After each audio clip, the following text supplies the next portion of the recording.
60 hours to glory. CP2 के बाद जब हमें बेरिंग दी गई हाइड आउट की जाने बढ़ने के लिए, तो हमने नफूज जारी रखते हुए अपने हाइड आउट की लोकेशन पे पहुंचे। हाइड आउट को हासिल करने का मकसद दुश्मन की टेरेन में एक महफूज जगह को अपनाना है। एक बड़ी रिलैक्स और एक बड़ी फायर पोजीशन में वहाँ पर हाइड आउट में मौजूद था।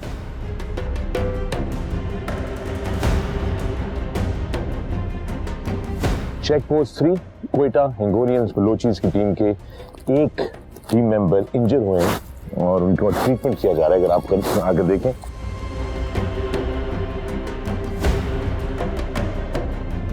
तो हमारे जवान को मेडिकल अफसर जो है वो इस वक्त ट्रीट कर रहे हैं।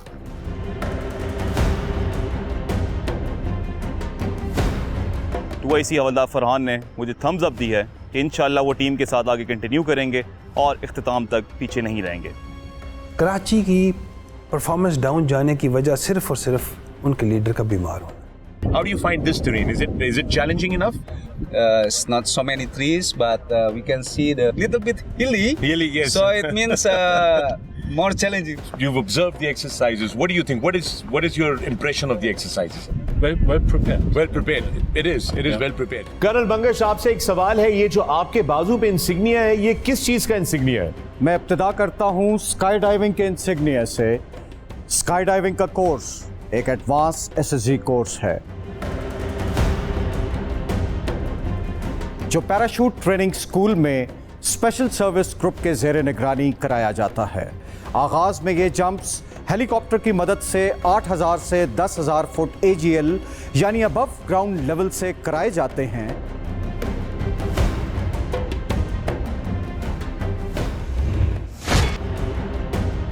चौथे बैन अवी पाकिस्तान आर्मी टीम स्पिरिट के मुकाबलों पर मबनी हमारा reality show 60 Hours to Glory पे एक बार फिर आप सबको खुशामदीद कहते हैं। मैं हूं फखरे आलम और मुकाबला जो है वो अपने फाइनल फेज की तरफ एंटर हो रहा है। दोस्तों, इस प्रोग्राम में हमारी कोशिश ये रही है कि आपको पाकिस्तान आर्मी टीम स्पिरिट के मुकाबलों के बारे में बताया जाए, समझाया जाए, ताकि आने वाले सालों में आप बेहतर तरीके से फॉलो कर सकें कि ये असल में मशकें और ये कंपटीशन किस तरह मुनक्किद किया जाता है। तो इसी सिलसिले को आगे लेकर चलते हैं और सूरत हाल यह है कि कुछ टीमें जो हैं उन्होंने बहुत ज़बरदस्त परफॉर्मेंस दी है, अनएक्सपेक्टेडली ज़बरदस्त परफॉर्मेंस दी है, और कुछ टीमें जिनसे बहुत सी उम्मीदें वाबस्ता थी उन्होंने थोड़ा सा डिसअपॉइंट किया है। मगर ऐसी ही नौयत का ये सारा सिलसिला है, कुछ पता नहीं चलता कि कौन सी टीम किस वक्त मुश्किल का सामना करे और शायद अपने आप को वहाँ से कामयाबी के साथ आगे ना बढ़ा पाए। लेकिन हैविंग सेड दैट, याद रहे कि हर टीम अपने जज्बे, अपने जोश के साथ पूरी कोशिश कर रही है, and this is after all the competition of the best of the best. आज हमारी टीमों के लिए 2 और मिशंस जो हैं मुंतजिर हैं। इससे पहले कि इनके बारे में बात करें, खुशामदीद करते हैं मेरे साथी मेजबान और मेहमान ब्रिगेडियर फरहान सर। अस्सलाम वालेकुम एंड वेलकम। वालेकुम अस्सलाम, थैंक यू सर। सूरत हाल ये है कि टेबल के ऊपर मुल्तान ने जो है वो अपनी ग्रिप जो है वो बड़ी सॉलिड रखी हुई है, बिल्कुल टॉप ऑफ द टेबल बैठे हुए हैं, और साथ में उज़्बेक टीम ने आप पिछले एपिसोड में सरप्राइज किया, टर्की की टीम को पीछे किया, आगे आए। लेकिन अभी भी कराची, भावलपुर और गुजरांवाला की टीमें जो हैं वो स्ट्रगल कर रही हैं। अब यहां से आगे तो और ज्यादा मामलात मुश्किल होते चले जाएंगे। How can they catch up? अगर मुकाबला अब फैसला कुल मराहल में दाखिल हो चुका है, इससे आगे मुकाबला दिलचस्प से दिलचस्प तर होता चला जाएगा। सही है। So every point is going to matter. It has mattered right from the beginning. You remember my expression, her Kadam evaluated है। जी हाँ, हर कदम इवेल्युएटेड है। बिल्कुल शुरू में ही आपने कह दिया था ये बात ब्रिगेडियर फरहान। दोस्तों, आप लोगों से गुजारिश है कि अपनी टीमों को सपोर्ट करते रहिए, सोशल मीडिया के थ्रू हमें अपने पैगाम भेजते रहे ताकि आपकी टीमों का जोश और बलबला जो है वो भरपूर रहे। और साथ साथ में भूलिएगा मत, स्क्रीन पे नजर गाड़ियां रखिए, क्योंकि आपका सरप्राइज सवाल आएगा जिसका सही जवाब आपने देना है हमारी वेबसाइट पे। जीत के बनना है सुपर फैन और हमारे साथ चलना है एक यादगार एडवेंचर पे। जी हाँ, वो एडवेंचर जो आपको इस बात का एहसास दिलाएगा कि दुनिया में बहुत सारी चीजें हैं जो आप एक्सप्लोर कर सकते हैं with the life of the military. Pakistan army की जिंदगी के अंदर क्या कुछ नहीं किया जा सकता। आइए चलते हैं फील्ड में और देखते हैं कि कौन सी टीम अपना टास्क कितने भरपूर तरीके से अंजाम देती है।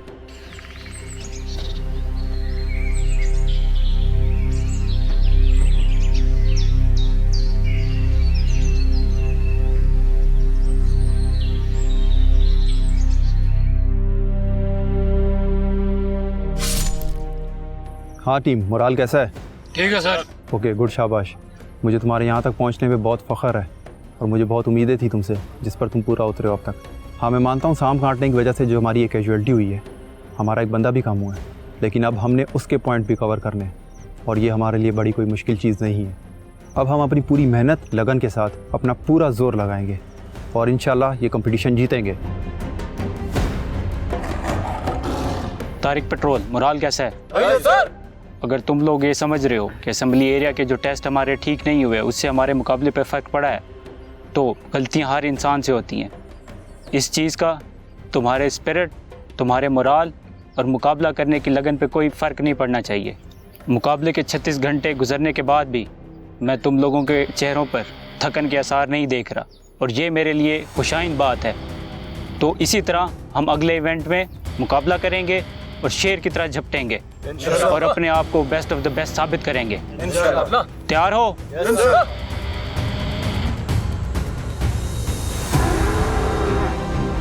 शाबाश जवानों, हार जीत तो मुकद्दर की बात है, मेहनत करने वाली की मेहनत रायगाह नहीं जाती है। अल्हम्दुलिल्लाह हम बहुत ज़बरदस्त तरीके से आगे बढ़ रहे हैं। मुझे एक बात याद आई है, हमारे इस मुकाबले की तैयारी का असल मकसद क्या है मैं बताता हूँ। इंशाल्लाह अगर कभी हमें दुश्मन के इलाके में जाकर उसके क्लब में कोई भी गोरिल्ला मिशन प्लान करने का मौका मिला तो कितने अच्छे तरीके से हम ये मिशन करेंगे, ये मुकाबला इस बात का तयन करेगा। जीतने के जज्बे के साथ साथ जज्बा ईमानी भी जगा कर रखो। हमें वतन की खिदमत करनी है, दुश्मन के दांत कट्टे करने हैं एक दिन। सर बेफिक्र है, इंशाल्लाह जीत कर आवांगे। जोर लगाओ, इंशाल्लाह आखिरकार जीत हमारी होगी।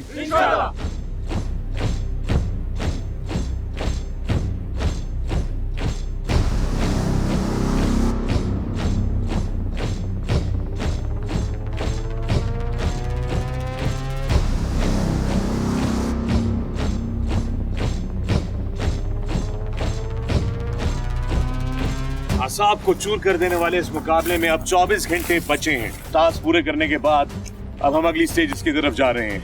रास्ते में हमारे क्रू को बहुत क्लोज एनकाउंटर हुआ एक सांप के साथ। We all have to keep an eye out. 24 hours on the road to glory.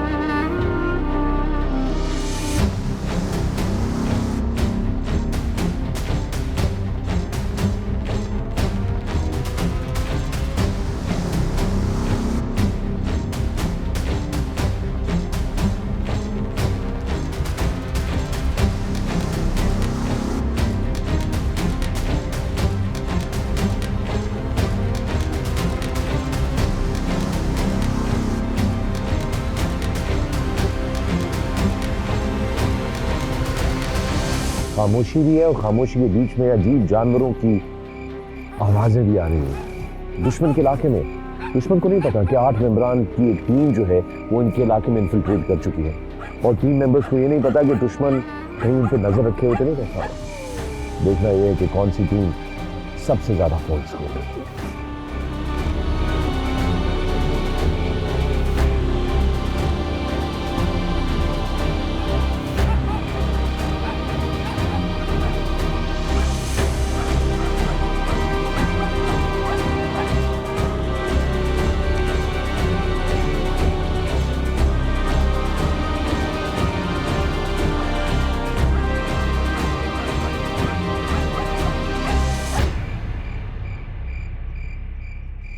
Brigadier Farhan, कुछ टीमें थोड़ी कंफ्यूज नजर आ रही थी, बहुत उनके बीच में आपस में बातचीत हो रही थी, क्या प्रेशर था इस वक्त टीमों पर? कंफ्यूज नहीं थी वो टीमें। जब उनको हालात के मुताबिक अपना प्लान एडजस्ट करना पड़े, फ्लेक्सिबल प्लान होता है उनके पास, तो उन्होंने रीएडजस्ट करना होता है अपने प्लान को। वो इनिशियल प्लान जो कि अभी काबिल अमल नहीं रहा और उन्हें ऑल्टरनेटिव हाइडआउट पे जाना है, तो वो थोड़ी सी मुशावरत करेंगे और फिर अपना रूट इन और रूट आउट दोबारा सेलेक्ट करेंगे। Right. तो वो चीज़ आपको कंफ्यूजन लग रही है, लेकिन ये ऑपरेशनल नेसेसिटी है उनकी। Okay, so it's not confusion actually, it's strategizing. Basically strategize जो है वो किया जा रहा है। इसके साथ ही दोस्तों अगले टास्क की तरफ चलते हैं और वो है क्लोज टारगेट रिकॉनेसेंस, ये बड़ा ही गंभीर टास्क है, इसके बारे में थोड़ा बताएं brigadier Farhan. Close target reconnaissance उनके असल काम का हिस्सा है जिसके लिए वो ये सारा काम कर रहे हैं। जब वो क्लोज टारगेट रिकॉनेसेंस के लिए लास्ट लाइट के बाद निकलते हैं तो वो एक डिसीजन करते हैं कि हमने किस तरह किन स्टेप्स में इसको मुकम्मल करना है, कौन सी टेक्निक यूज़ करनी है, हार्ट शेप मूवमेंट पे जाना है या फ्लावर शेप रिकॉनेसेंस में जाना है। उनमें से कोई भी एक टेक्निक वो यूज़ कर सकते हैं और वो एक साइड से जाएंगे, अपना काम करेंगे, अपनी सारी इंफॉर्मेशन इकट्ठी करेंगे, वापस आएंगे और यही वो चीज़ है जो उनका असल मकसद है। तो बेसिकली अब वो आ गए हैं जो सारे मिशंस का असल टास्क है, जो मेन टास्क है। और ये याद रहे कि दोस्तों इस टास्क के सबसे ज्यादा नंबर्स होते हैं पैड्स में, इसमें सबसे ज्यादा नंबर होंगे उनके। सही, so you have to be very very careful, चूंकि या तो आप बहुत सारे नंबर लूज कर सकते हैं या बहुत सारे नंबर्स गेन कर सकते हैं। और वो टीमें जो स्ट्रगल कर रही हैं इस वक्त टेबल पे, ये उनके लिए भरपूर मौका है कि वो मेकअप करें for all the points that they have lost in the back. उनकी फतह या शिकस्त, कामयाबी या नाकामी का दारोमदार इस टास्क पे है कि यही करने के लिए वो आए हैं।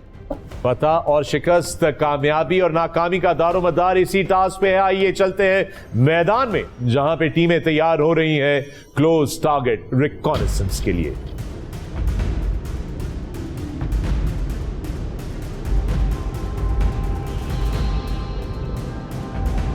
क्लोज टारगेट रेकी, ये है अगला टास्क।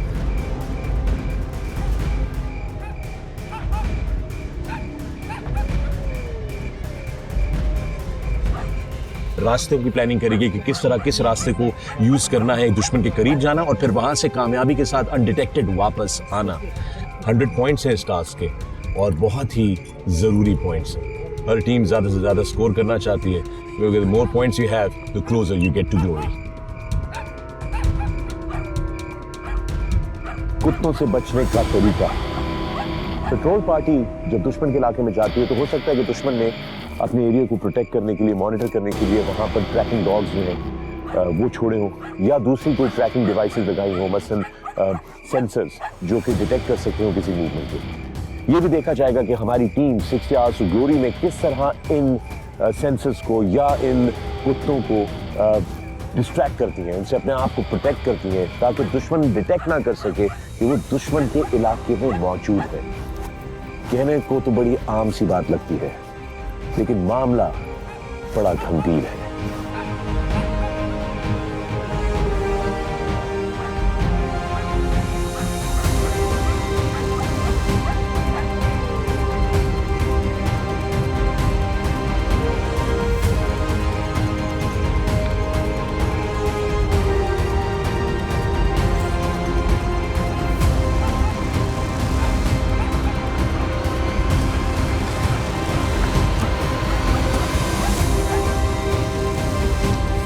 आपको अपनी ऑब्जर्वेशन पोस्ट बनानी है, 500 मीटर का फासला रखते हुए दुश्मन की हर मूव को ऑब्जर्व करना है, पूरे दिन की उसकी रूटीन को चेक करना है कि वो क्या करता है, दोपहर क्या करता है, दोपहर क्या करता है, शाम को क्या करता है, और वो सारी इंफॉर्मेशन एक्सट्रैक्ट करके अपनी अगली मूव करना।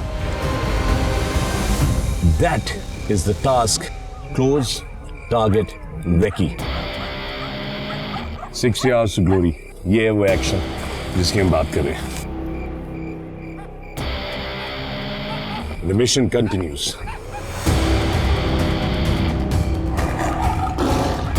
बिस्मिल्लाहिर्रहमानिर्रहीम। तारिक पेट्रोल, यहाँ से 300 मीटर शुमाल में हमारा टारगेट एरिया है जिसकी हमने रैकी करनी है। टारगेट की रैकी का वक्त 20 मिनट होगा।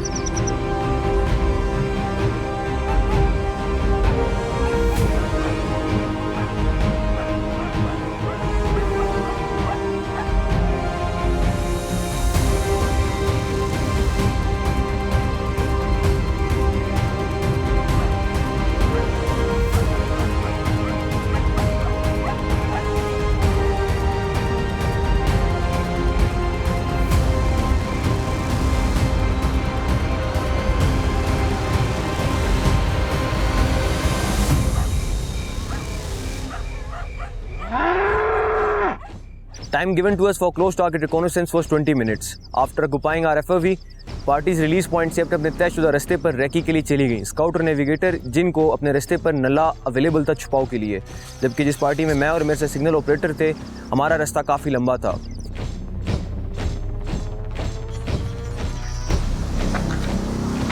यहाँ से तीनों रैकी पार्टियाँ सिंगल फाइल फॉर्मेशन में रिलीज पॉइंट तक जाएंगी, वहाँ से अपने तयशुदा रास्ते पर निकल जाएंगी। बड़ी one move. As the CDR is the main event of the competition,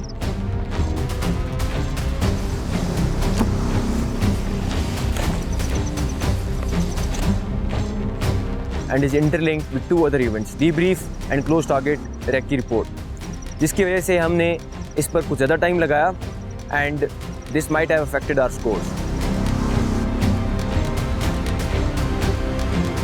close target ranking में हमने बहुत ज़्यादा मेहनत की और उस चीज़ को मद्देनज़र रखते हुए अपने बेहतरीन अंदाज में अपने प्लान को एग्जीक्यूट किया।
क्लोज टारगेट रैकी में बेसिकली दुश्मन के इलाके की खामोशी से रैकी करनी होती है।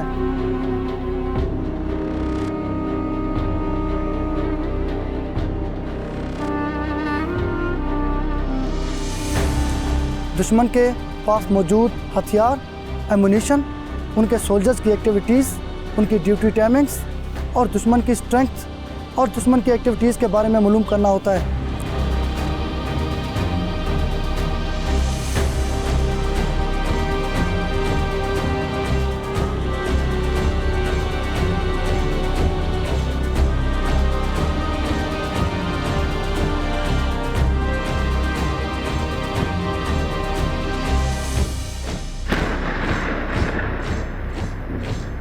CTR की ड्रिल के दौरान मैंने अपनी पार्टी को 4 मजीद पार्टीज में डिवाइड किया, जिसमें से एक पार्टी ने अपनी FUP की प्रोटेक्शन की जो कि टारगेट एरिया से 500 मीटर पीछे थी।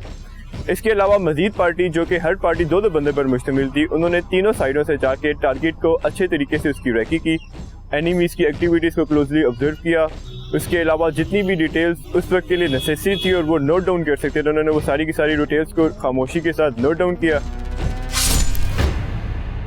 क्लोज टारगेट रिकॉनेसेंस के दौरान हमें ये पता लगा कि ये एक दुश्मन का हेडक्वार्टर है।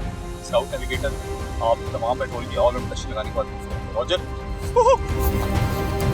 जहाँ पे उनकी हमने स्ट्रेंथ और वीकनेसेस के बारे में अंदाज़ा लगाया है। इसके साथ साथ वहाँ पे मौजूद लिविंग कंडीशंस कैसी हैं और प्रोटेक्शन अरेंजमेंट्स कैसी हैं। ये हमें मुस्तकबिल में होने वाले किसी भी ऑपरेशन में फ़ायदा मंद साबित हो सकती है।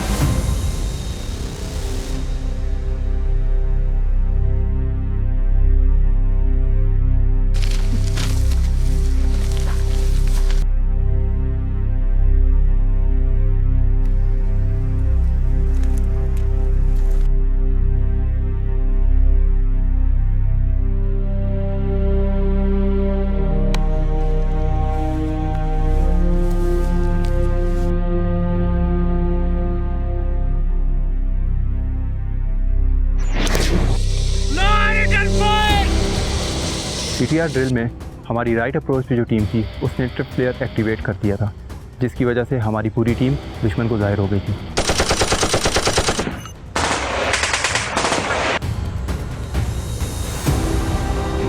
दुश्मन के फायर करने की वजह से हमें स्मोक स्क्रीन बनाकर फायर एंड मूव की सूरत में विड्रॉ करना पड़ा।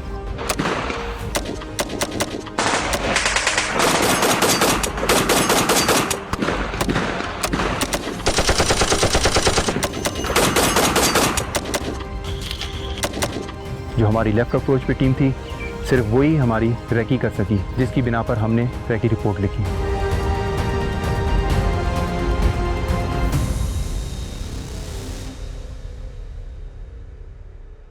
पेड़ फरहान, हमारे देखने वालों के लिए, व्यूअर्स के लिए ये बताइए कि CTR report, close target reconnaissance report, क्या होती है? उसके अंदर क्या कुछ होता है? CTR रिपोर्ट में उसने 3 मेजर चीज़ें कंफर्म करनी होती हैं दुश्मन के बारे में और हदफ के बारे में। स्ट्रेंथ, कंपोजिशन, डिस्पोजिशन और किस तरह का लेआउट है टारगेट का। ये सारी चीज़ें उसने डिटेल से हैबिट्स क्या हैं दुश्मन की, कितने सेंट्रीज एक टाइम पे मौजूद हैं, वहाँ पे वो क्या कर रहा है और उसकी कमज़ोरियाँ क्या हैं और उसकी स्ट्रेंथ्स क्या है। सही, बड़ी इंटरेस्टिंग चीज़ है वो सारी डिटेल्स, और वो भी प्रेजेंटेशन का हिस्सा बनती है, स्कोरिंग आती है उसके ऊपर भी। दोस्तों आइए नजर डालते हैं इस वक्त लीडर बोर्ड की तरफ और देखते हैं कौन सी टीम टेबल पर कहां खड़ी है। It's over to you lieutenant colonel Umair Bangash. Shaheen का तजस्सुस, उकाब की निगाह और चीते की लपक झपक रखने वाली ये टीमें आखिरी रोशनी के बाद अपने आशियानों को छोड़कर हदफ से बहुत करीब रैकी में कुछ यूं महव रही के झपटना पलटना, पलटकर झपटना लहू गर्म रखने का है एक बहाना। परिंदों की दुनिया का दरवेश हूं मैं कि शाही बनाता नहीं आशियाना। जैसे जैसे मुकाबला आगे बढ़ रहा है, इन शाहीनों की मंजिल करीब से करीब आती जा रही है, मगर जीत किसकी होगी ये हमें स्कोरबोर्ड बताएगा कि आज CTR ड्रिल के मुकाबले में क्या हुआ। पहले नंबर पर हैं कोयटा हिंगोरियंस, दूसरा नंबर बहावलपुर थंडर्स ने बेहतरीन परफॉर्मेंस दिखाते हुए हासिल किया, जबकि मुतवातर बेहतरीन कारकर्दगी के साथ मंगला ज़लज़ाल तीसरे नंबर पर हैं। बैनुल अक़वामी टीमों का जिक्र किया जाए तो एक बार फिर श्रीलंका की टीम पहले नंबर पर है, जबकि दूसरा नंबर टीम उज़्बेकिस्तान का है, तीसरे नंबर पर टीम टर्की है। Now let's see the overall positions on the points table.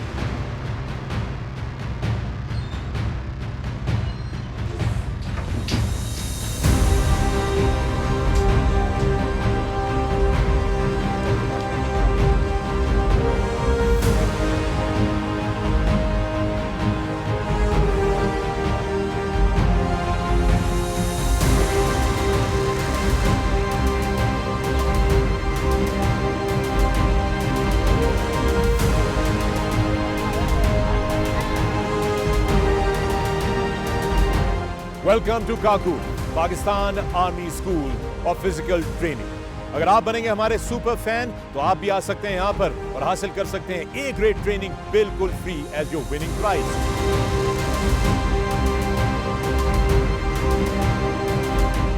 It was a very adventurous day, क्योंकि आज हमारी ग्राउंड ट्रेनिंग थी पैराग्लाइडिंग की और यहाँ का स्टाफ बहुत कोऑपरेटिव था, जिसकी वजह से मैंने अपनी फर्स्ट टाइम में ग्लाइड कर लिया था। देखते रहिए 60 आवर्स टू ग्लोरी। स्क्रीन पे आए हुए सवाल का सही जवाब दीजिए हमारी वेबसाइट पर जाकर और आइए काकुल, जहां पे आपका इंतजार कर रही है पैराग्लाइडिंग, इसके अलावा बहुत सारे और adventures. Maliha Khalid, ready for take of.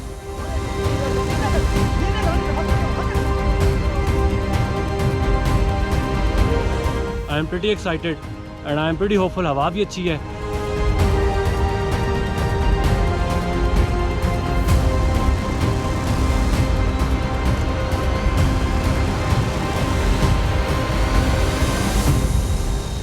मजा आया बहुत ज्यादा।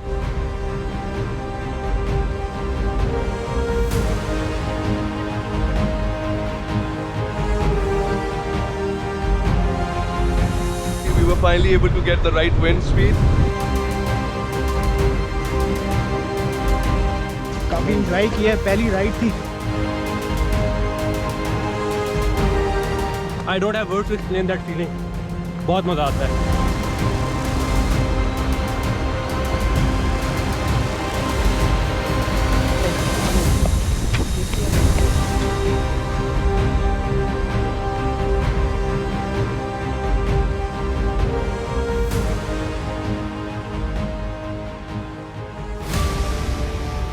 Thank you lieutenant colonel Umair Bangash. दोस्तों, आप लोगों ने देखा कौन सी टीम इस वक्त कहां पर मौजूद है, कहां पे खड़ी है और मुकाबला सख्त होता जा रहा है। और इसके साथ ही हम अपने प्रोग्राम के इख्तिताम को पहुंच रहे हैं। ब्रिगेडियर फरहान, बहुत बहुत शुक्रिया। फखर, एक चीज ऐड करता जी, फर्स्ट कैजुअल्टी ऑफ वॉर हमेशा इज द प्लान।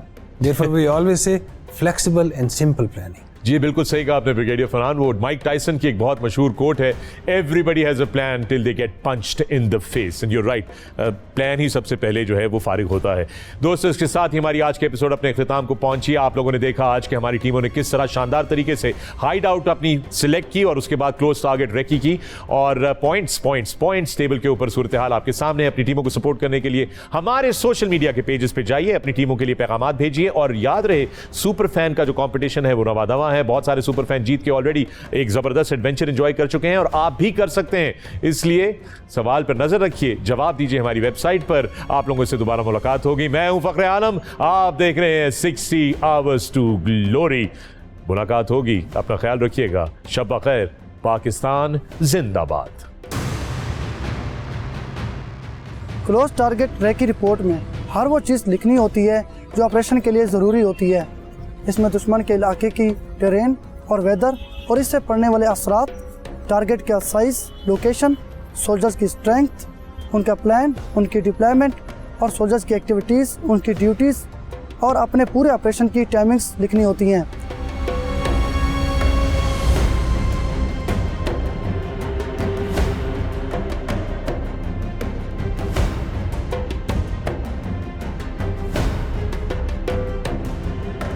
रिकॉन्सिस करने वाली तमाम पार्टीज़ ने एक दूसरे के साथ इंफॉर्मेशन शेयर की है। इसके बाद अभी हम लोगों ने क्लोज टारगेट रिकॉन्सिस के ऊपर रिपोर्ट लिखी है और उसके अंदर हमें मिलने वाली तमाम इंफॉर्मेशन को हमने रिटन फॉर्म में इकट्ठा किया है, जिसके साथ साथ हमने कुछ स्केच भी बनाए हैं जो कि उस इंफॉर्मेशन को वैलिडेट कर रहे हैं।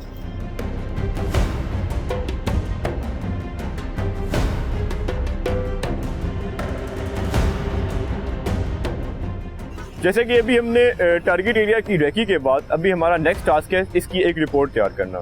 इसकी एक बड़ी डिटेल रिपोर्ट तैयार होगी जिसके अंदर सारी के सारी एक्टिविटीज़ जो दुश्मन के इलाके में हमने ऑब्जर्व की वो सारी की सारी बीच में मेंशन की जाएंगी।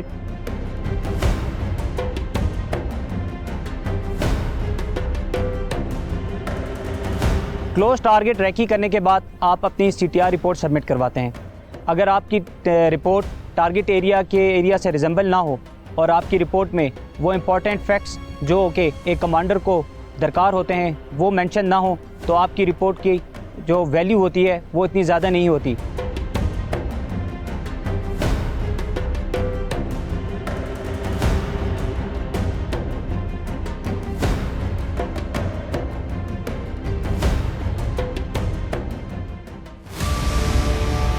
$60 to Glory।